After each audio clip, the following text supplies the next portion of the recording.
networks don't talk about it. Government can't tax it. But sports betting is a $200 billion a year business.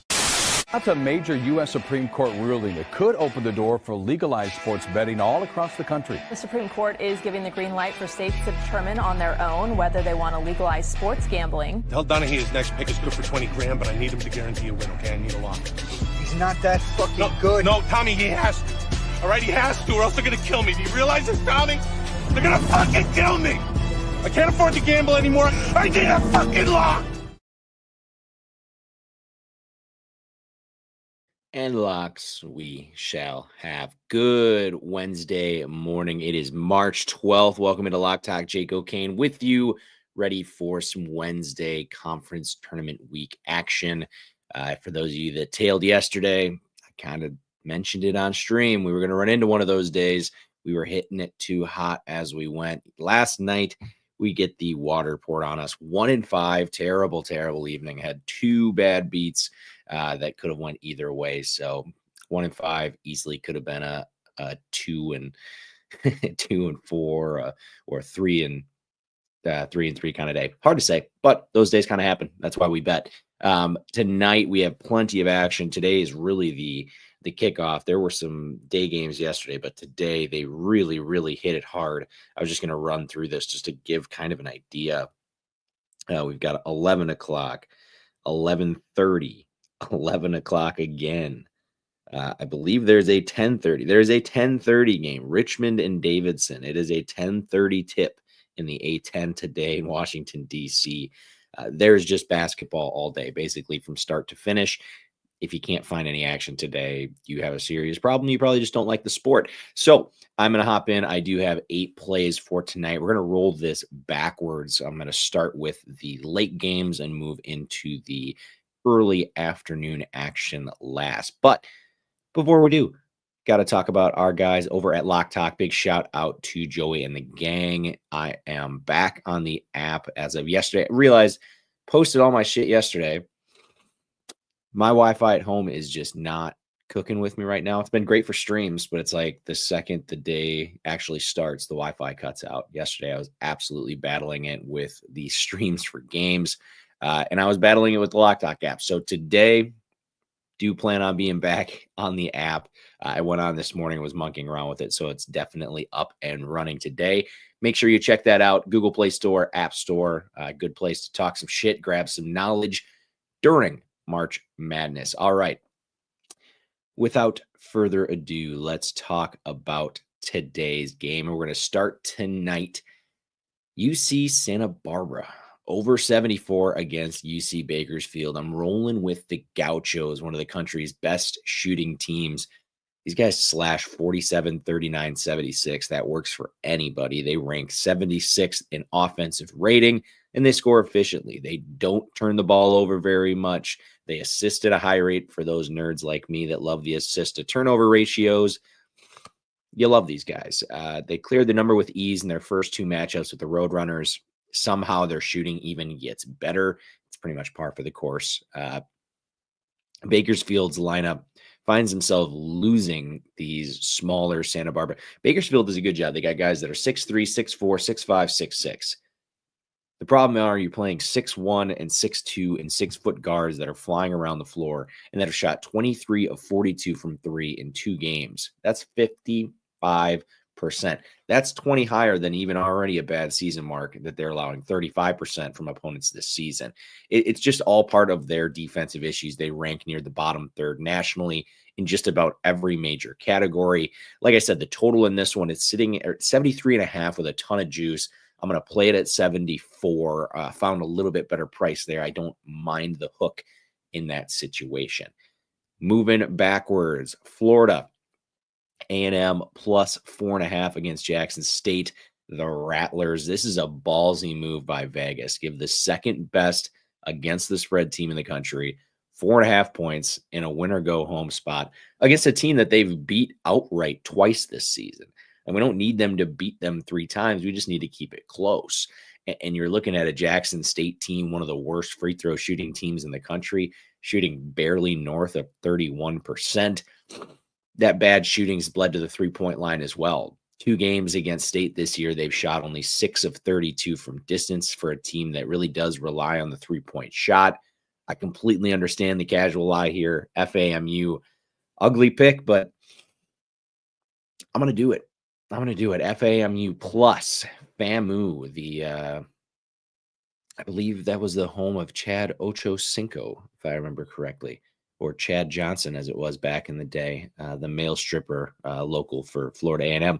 But yes, Florida A&M plus 4.5 against Jackson State tonight. I like that one. Next one, I feel foolish, but can Rutgers make a run?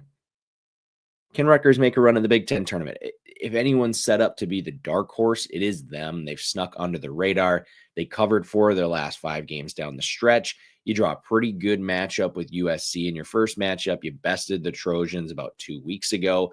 Saw a game that your team slashed 56-45-93, which was outstanding. And that was a game that Ace Bailey was really quiet. And between Ace Bailey and Dylan Harper, we talked about them on this program ad nauseum. And it's very frustrating to watch them play and not produce. This is a team where I do think that they are going to produce against. USC was one of those teams we talked about pretty much all year, constantly bitching about travel, this, that, blah, blah, blah. These guys won 3 games away from home this season. I understand travel's tough. You didn't travel for every single game away from home. Obviously, there's some neutral floors in there. But yeah, I don't think there's a fluke on that. I'm going to go Rutgers outright. Actually, technically, I shouldn't say that. It is not Rutgers money line. Technically, I am +1. For whatever reason, I couldn't get the money line this morning. So we are playing the short spread in that one. Next game, I actually haven't had a chance to bet yet. My book was kind of slow on the trigger, but it is available. So we might as well talk about it. Liberty, first half, laying 4 against UTEP. We're going back to the well with the Liberty Flames. This time we're going to attack that halftime line. Liberty 20-8 against the first half number of the Miners are just 13-16 in the last 5 games, which feature some of the best teams in the conference. They led by 11, 15, 5, 5, and most recently 27 at halftime. Ranking 6th in opponent first half scoring is also really impressive. 28.4 points per game against. I think starting early is going to be a big focal point for the Flames. We talked about this yesterday. Central Connecticut came out flat. They came out flat in their first 2 games. And I talked about that should be something the coaches talked about. Obviously, they might have talked about it, but it didn't stick. I think it is something that they're going to talk about in this one because in Liberty's 2 first games against UTEP, they didn't look great in the first half. UTEP's not a bad unit. I just think that Liberty is our go-to all year, and we're not going to stop now. So laying 4 with Liberty just on the halftime line in that game. Keeping it rolling. We are moving to MAC basketball on the boardwalk in Atlantic City. What a beautiful venue that has been for those of you that have seen.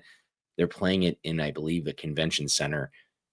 It looks almost Soviet the way that they're playing this. It's very cool. Huge shout out to them. But I like the Broncos to stay within the number here in quarterfinal 1. These two played tight in December. The Bobcats won, but didn't cover in late January. Ryder, they just come in hot. They've won 4 straight. Won a pair of them as outright dogs. I'd be shocked to see them win this thing outright tonight. This team kind of relies on mucking up games. Let's call a spade a spade. They've done a really good job of it. Normally, I'd rattle off a bunch of stats, but I'll be honest with you. The Broncos, they are not, I had in here, analytical cancer. I don't really want to say it that way, but during this little run, we've seen a huge jump in offensive production. This is a team that averaged about 67 points per game this year. They ratcheted that up to over 80 points per game here in their last 4. Massive jump. It's mostly, though, going to be a fade on the Bobcats. They failed to cover in 6 straight, 8 of 10, 5 and 8 against the spread away from home this season. And what might be worst of all, they've failed to cover as favorites in 5 straight games. So wheels are starting to wobble for the Bobcats a little bit in this one. They do feel like a tournament team. They're just going to really have to prove it over the next 3 days because they are shaky. Give me all 8.5 points with Ryder. Moving to some of the afternoon action, Texas and Vanderbilt. We're going over 148.5 on the total. Vandy, their top 100 pace, should control this game similar to their last matchup. That was an 86-78 game that we saw 131 shots go up, 18 threes come down and 36 points from the free throw line between the two teams. Six-man sophomore for Vandy, Jalen Carey, was the hero. He had 18 points, 14 rebounds, both a season high. This time around, the total ticks down from 149.5 to 148.5. We're stuck with an interesting decision. Texas overs are 9-1 in their last 10. That's an interesting one. Those games averaging a hair under 159 have cleared the total 7 times and actually landed on 148 twice. So the handicap makes a lot of sense. The offense for Texas this year has been an upgrade versus past years. Like I said, pace is definitely up there, but slashing 46, 36, 75, that's no small feat in the SEC and for a Texas team that really hasn't been an offensive power for a long time. Defensively, they're just not the team that we used to see. 140th in defensive rating. Teams are shooting 34% from 3, and they don't cause turnovers. That's complete flip-flop of what we've seen from Texas teams over the years. The Commodores, they don't turn the ball over either, and defensively, they're outside the top 50 in almost every major category. So I'm going to take the over here, hope for some fireworks. Again, total in this one, 148.5. 2 more games to go. They're going to be earlier tips. I think this is a 1 o'clock tip. Roughly, San Jose State. We're going money line against Wyoming. And I wanted to just take it aside, reminiscing of the days of Hunter Maldonado and Graham Ike and Wyoming and how exciting that time was and how that's just not how it is anymore. Hunter's playing pro ball in Germany. He did have 20 points on Sunday. And then Ike is leading Gonzaga in scoring. So we obviously have come a long way from when this program first started 5 years ago. Tough to beat a team 3 times. But if you beat a team the same way twice in 2 different styles of game, the script is there to do it again. I'll say it again. Tough to beat a team 3 times, but if you do it the same way twice in 2 different styles, the script's there to do it again. The first game, home floor in late January for the Spartans. They won both of these matchups playing defense. It was a 67-58 finish that saw 0 Cowboys starters scoring double figures. They shot 6 of 31 from 3. That's good for 19%. They were 6 of 14 from the charity stripe. SJ State scored efficiently on offense. They slashed 43, 43, 79. They also dominated the boards. They had 3 starters with 7 or more rebounds. Game 2 in Laramie, it was a completely different feel. Wyoming wasn't going to get bogged down again. They obviously ratcheted up that pace, but San Jose State was able to use that against them. They generated 14 turnovers, stayed pretty clean, had only 15 fouls. The pace didn't really hurt them offensively. They ended up with 82 points, 48% from the field, 35% from 3, and only 7 turnovers. It really just didn't bother them. I like San Jose State in this one, winning a 3rd time against Wyoming this season. And then our first matchup of the day is going to tip off at 11 o'clock this morning. Virginia is playing Georgia Tech. We're going over 130.5. The Cavs, they play like the Tony Bennett Cavaliers, but only when they're at home. Road overs are 10-2. Just in their past 4, we've seen finishes of 154, 158, 147, and 143. They're top 30 in free throw shooting, but outside of that, there's really no offensive statistics to talk about with this group. The big difference between this team and teams of the past, similar to Texas, it's their lack of defense. They rank 289th in defensive rating, 206th in opponent field goal percentage, 233rd in opponent three-point percentage. There's just a lot of opportunities to get buckets against the Cavs these days. Tech, on the other hand, they play in the top 30 percentile in pace. They find themselves in the top 25% in shot volume. They average 74 points per games. The efficiency numbers could use a little bit of refining. They're far from snipers from the field, but it's their athleticism that leads to a lot of second chance and transition buckets. Defensively, they allow 73 points per game. They are 143rd in defensive rating, and opponents are shooting 35% from 3. The pace of play will determine how things go at times, but I think we're going to make sure, or I think they're going to make sure that UVA cannot muck this up like a UVA home game. Georgia Tech's played 10 of their last 13 to 135 points or better, and their first matchup was a 136-point finish in Charlottesville.